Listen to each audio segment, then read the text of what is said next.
Kutumalala Bir Golbera, anak ng distrikan Murumbelerwa. Lelai mavitazi, lelai mikarakara, lelai si mihafa-hafa, mangapi sa simana. Golbera, suarano na jua, lelai niya suasipirano. Tia filungua, sa mga bagitin tamad sa mimaro. Suatu zanya gole,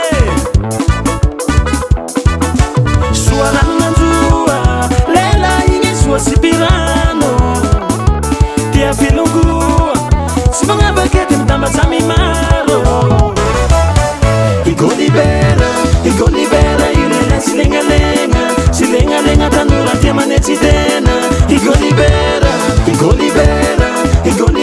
ilela silenga tanura tia manetidena. Igo libera.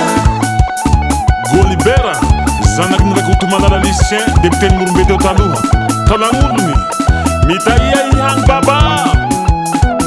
Tanura mavitazinga, hana kasi monzefiwa.